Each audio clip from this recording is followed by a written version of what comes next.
So mayong adlaw kanyong tanan di agoy. So karong adlaw day magoy kay wa man tay lay mabuwas atong kinabuhi karon matik lingaw na po nato na itong kinabuhi nga way lingaw. Okay, let's go. Kay wa man tay lay lingaw karon goy. Matik mag-sketching na pud ta. Okay, kuha ta naglapis nga isa kay gamito na to guris-uris. So mora din ako magagamit goy gamayra pero okay na makagama na nig-sketch. Talan sa nato para matalinis pud ba. Kanang igo-igo pud nga makadulot sa imuha og magpabuang-buang ka. Bitaw joke ra. By the way guys, ang atong sketch karon is usa ni siya ka vlogger og mao ni siya si Kois Burban. Og sa mga nakaila diha paliw lang og comment sa ubos og tinuod ba jud nga nakaila mo ani. Dili man nato man tawag nga 100% jud ang atong art karon. Ang importante diha is gipakita nako sa inyo kung unsa jud ang akong makaya. Pero dili pa na diha taman kay kabalo ko nga puhon mo improve pa jud ta. So kani si Kois Burban goy is usa ko ani sa followers niya. Sukad pa sa una tiglantawan ko ani mga videos. Kay syempre makalingaw man gud pod mga content ani niya sa una mga hugot pa pero karon sikat na. Pero sa tinuod lang jud goy wala pa jud kitaan niya sa personal sukad. Kung makita lang ti kadol mapapicture jud ko ba. Kani akong pag-sketch guys lingaw-lingaw jud ni siya lingaw-lingaw sa kinabuhi ngoy lingaw ba kay unsa man boring na kay sa balay og night time maka-sketch og mabisi pod wa jud. So murag na forma na nato yang naong no sa liog na lang. Maong unta kung ikaw usa ka sa naglantawan ning video palihog lang pag humanbi para makita po nimo kung sa resulta. Kay basin day kaning Kois Burban nya akong sketch karon mahimo nig naong nimo. Bita-bita joke ra. Ayaw lang po kay seryoso. Mao bitaw na masakitan ta kay seryoso mo kay ta. Agra nakahugot man pud ang amaw. Ay wala man gipalo agar nakaw na automatic na. Kumbate lang gud pud ta di lang palabe. Og man na ni sa t-shirt jud ta na man taglittering sa yang friend. So diyang napita guys giulahin ako ang buhok. Kay ang buhok sayon raman basta laki. Gawas og bahay na lisod jud lisod sabton bitaw joke ra. Bitaw guys sa tinuod lang mas lisod jud ang buhok sa bahay kay sa laki. Kay ang sa bahay dugay man pero ang sa laki dali ra man. Except sa upaw kay dali ra. Og man na niya to nang gigamitan og white charcoal para highlights pud sa yang buhok. Para maklaro na to ng mga sulo-sulo nga mga part. Oops ay sa scroll lagi. Lantawa sa ba para makita jud nimo kung sa jud resulta. Murag happy ta jud mahuman goy. Gamay na lang jay kulang. So gibutangan na nak background daan no para pod bisag maot nyo lang taon nindot pud lang taon ba.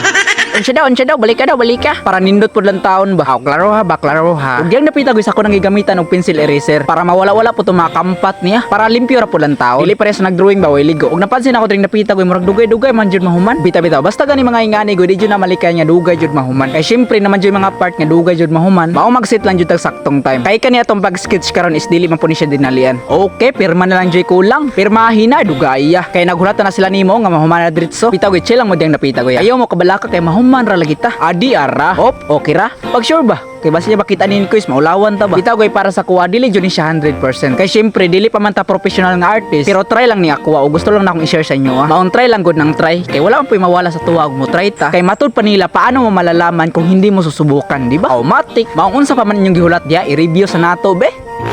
I tried so hard and got so far. Og man na niyang final result goy.